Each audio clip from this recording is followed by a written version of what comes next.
Welcome to Miami for Jesus. No, Jonathan is gonna preach, and welcome to Miami for Jesus. We have a vision to love God and people and discipleship strategy, connect, mentor, and send people out into the world.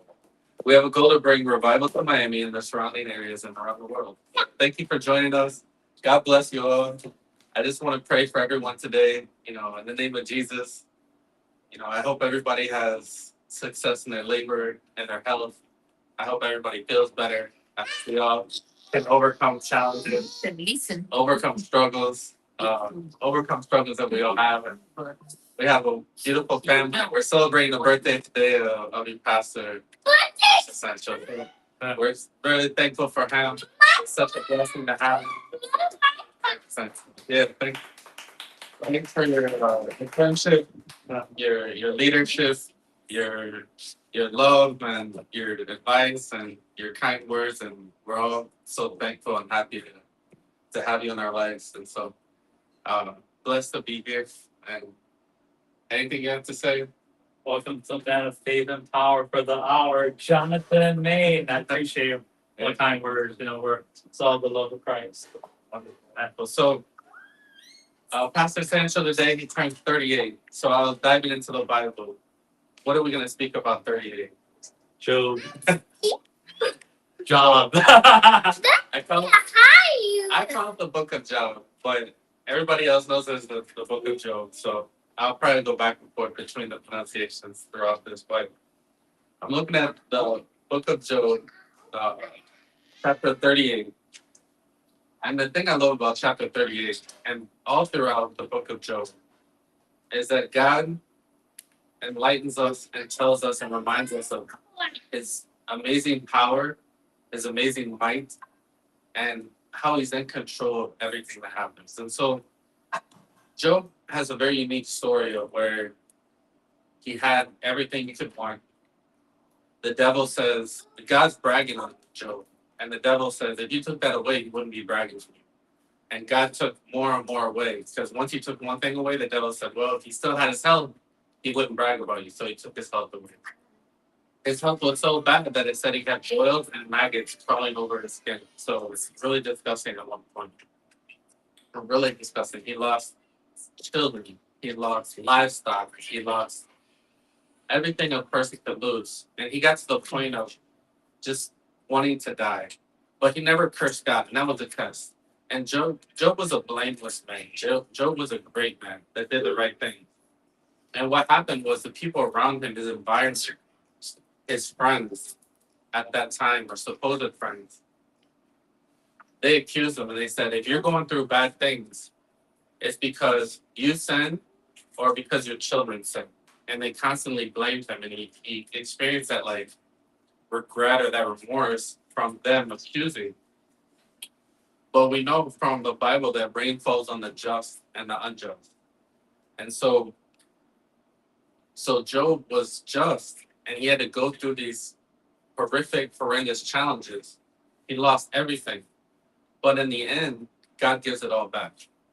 But throughout the entire book, I want you all to read it from beginning to end, every part of it, because there's wisdom all throughout. And it talks about what God has done and what he does and what he can do.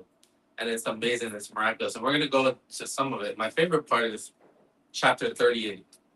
And, Pastor Sancho's, he turns 38. And that's my favorite part, 38. So we're going to get into that. But I'm going to go into some of the parts that are leading up to it. And you'll see how they accused Job, how he reacted to it.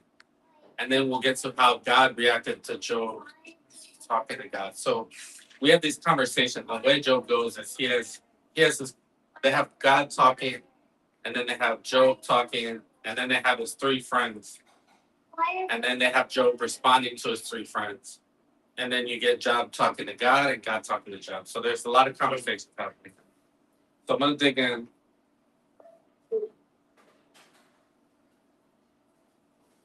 Job was blameless and wealthy and had a big family. God bragged about Job. The devil said, if you take away his things, he will curse you and turn from you. The devil took all the things, yet Job didn't curse God. He said, if God gives something, God can take it away. So that's something important to remember, is that We can't get attached to things that we have, possessions, things of that nature, because if God gives it, God can take it away. He has the whole power. And the devil made Job very sick. Job hated being alive, hated being born, but didn't curse God. And that was a test. That was a true test. Was Job gonna curse God? He never would. But he did want to die. He was so miserable, so hurting so bad. He just wanted to never be born. Eliphaz, this was the first friend that talked to Job. And they kind of started in a nice way, but it got more and more accusing and more and more worse. Eliphaz says, "You're a great man. Go to God and present your case to him. God will protect you. God is almighty." Now, this was like a seed of the devil because these things were allowed by God of what Job went through. And so people would tell him, "Oh, it's because you're not doing something that you're in this predicament." And it's not because he wasn't doing something, because he had done everything right. He was blameless. He was a great man. Not just a good man, he was a great man. But he was going through a test. And so the people around him made him think, is it because I fell short? Is it because I didn't do something? And that's not what it was. It was that God put him through this test. So that's what his friend first put in his mind is, it's because you're not doing something. And then the next friend will come and say, it's because your children sin and you didn't teach them right. And you have to go and you have to forgive their sins. And you have to do those things. And that wasn't the case either. So Job wanted to be dead right and suffer. We're preaching. Job said the bad things didn't come because he did harm to others. He did no harm to others. And Bildad said that Job's children must have sinned for Job to be so miserable. He said, "You pray and live a holy life. God will restore you." And Job was eventually restored, but that wasn't the issue. Job responds that he can only ask for mercy from God because God is all powerful. Job said to Bildad, "Yes, I know this is all true in principle, but how can a person be declared innocent in God's sight? If someone wanted to take God to court, would it be possible to answer him even once in 1,000 times? For God is so wise and so mighty. Whoever has challenged him successfully." So it's powerful words that you'll get all throughout. That's why I'm going through this individual things. And whoever has challenged God successfully, it's impossible. We're never going to win against God. We're never going to have arguments that supersede God or convince God or change God's mind. And so part of what we're doing is we're learning the nature of God because it's not our nature and we don't share the same thoughts, the same way of doing things. His ways are above our ways. The more you learn his nature, the more you gain an understanding of him, who he is. So then we have another quote. Without warning, he moves mountains, overturning them in anger. So this is talking about God. He shakes the earth from its place, and its foundations tremble. If he commands it, the sun won't rise and the stars won't shine. He alone has spread out the heavens and marches on the waves of the sea. He made all the stars, the Bear and Orion, the Pleiades and the constellations of the southern skies. He does great things too marvelous to understand. He performs countless miracles. If he snatches someone in death, who can stop him? Who dares to ask, "What are you doing?" And God does not restrain his anger. Even the monsters of the sea are crushed beneath his feet. So who am I that I should try to answer God or even reason with him? Even if I were right, I would have no defense. I could only plead for mercy. And even if I summoned him and he responded, I'm not sure he would listen to me, for he attacks me with a storm and repeatedly warns me without cause. So that was Job speaking. And then Zophar was speaking to Job. He said that God was punishing Job, not knowing that Job was blameless before the Lord. So here's another quote. And chapter 12, 9 through 16. For they all know that my disaster has come from the hand of the Lord. For the life of every living thing is in the hand of the Lord, and the breath of every human being. The ear tests the words it hears, just as the mouth distinguishes between foods. Wisdom belongs to the aged, and understanding to the old. But true wisdom and power are found in God. Counsel and understanding are his. What he destroys cannot be rebuilt. When he puts someone in prison, there is no escape. If he holds back the rain, the earth becomes a desert. If he releases the waters, they flood the earth. Yes, strength and wisdom are his. Deceivers and deceit are both in his power. And Job responded, as for me, I'll speak directly to the Almighty. I want to argue my case with God himself. As for you, you smear me with lies. As physicians, you are a witless bunch. Job asked God what he did wrong to deserve such misery. Oh God, grant me these two things, and then I will be able to face you. Move your heavy hand from me, and don't terrify me with your awesome presence. Now summon me, and I will answer. Or let me speak to you, and you reply. Tell me, what have I done wrong? Show me my rebellion and my sin. And then Eliphaz condemns Job, even though Job was blameless. Have you no fear of God, no reverence for him? Your sins are telling your mouth what to say. Your words are based on clever deception. Your own mouth condemns you not. Your own lips testify against you. So this is his friends that are condemning him. What has taken away your reason? What has weakened your vision? That you turn against God and say all these evil things. Job responded. I have heard all this before. What miserable comforters you are. Won't you ever stop blowing hot air? What makes you keep on talking? I could say the same things if you were in my place. I could spout off criticism and shake my head at you. But if you were me, I would encourage you. I would try to take away your grief. Instead, I suffer if I defend myself, and I suffer no less if I refuse to speak. My friends scorn me, but I pour out my tears to God. I need someone to mediate between God and me as a person mediates between friends. And so I'm going to jump to chapter 38. This is all leading up. It's a really long, it's a long book. But there's so much wisdom and there's so much beauty in that book. And so we're going to jump to 38. This is my favorite part. Right now we have an angry T-Rex on the loose. A very angry T-Rex. I'm in great fear. T-Rex Kyle. Yeah, Kyle he's pretending to be a T-Rex. Very scary. Very, very scary.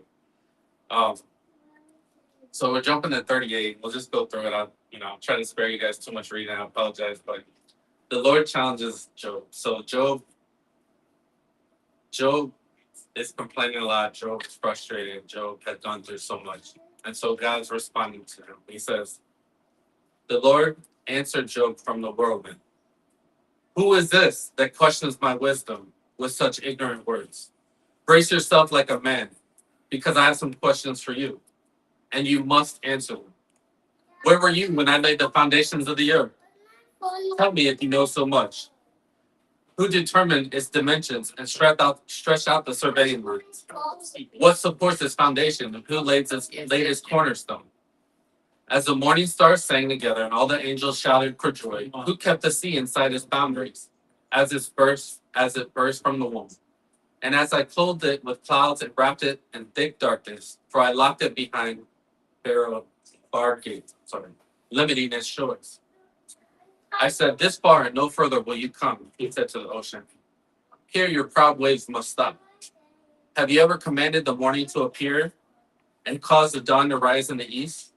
Have you made daylight spread to the ends of the earth to bring an end to the night's wickedness? As the light approaches, the earth takes shape like clay pressed beneath the sea. It is robed in brilliant colors. The light disturbs the wicked and stops the arm that is raised in violence. Have you explored the springs from which the seas come? Have you explored their depths? Do you know where the gates of death are located? Have you seen the gates of utter gloom? Do you realize the extent of the earth? Tell me about it if you know. Where does your light come from? And where does darkness go? Can you take each to its home? Do you know how to get there? But of course you know all this, for you were born before it was all created.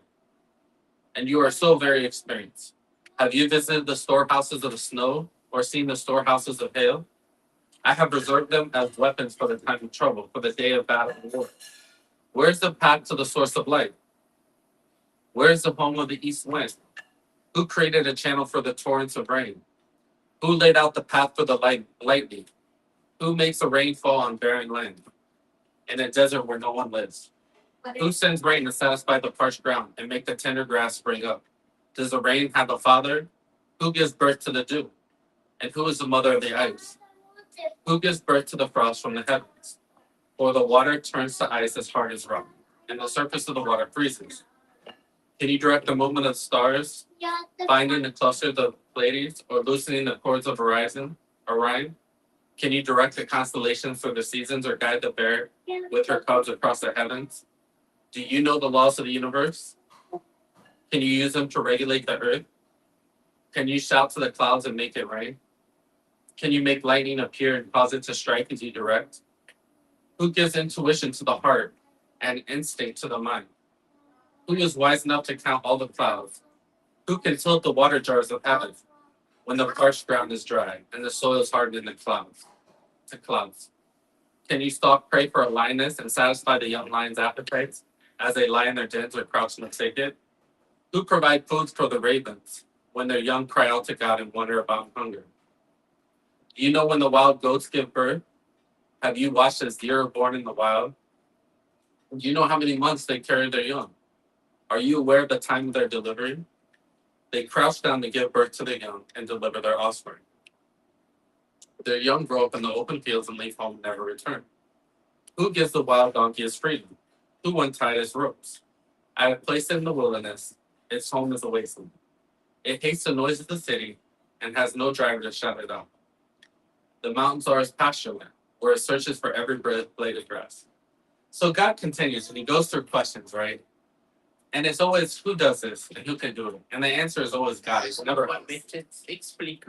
And he talks about the most amazing, wonderful, incredible things like who caused the waves to stop in place? Who said that the oceans are not gonna rise? Who created food for the animals? All these different things. Who threw the stars into space? It's so amazing. It's just so amazing. So the more you read it, and you got to read the whole thing, you're gonna learn about all these things that God thought about when He created us and He created the world. His powers, His concept of time, His concept of all being, all thinking, etc. So that's the special message for Pastor Sancho's 38th birthday. I wish him another congratulations. God bless him. God bless his family. Is it over? No, it's still on. God bless his family, and thank you all so much for listening, and I wish you all the best. God bless. I don't think. Oh, no, Becky, so check the 30 for the 30th anniversary. Yeah. That's awesome. That's great. That's great thinking. To zoom on his face, like Yeah, I could. Yeah, I could have.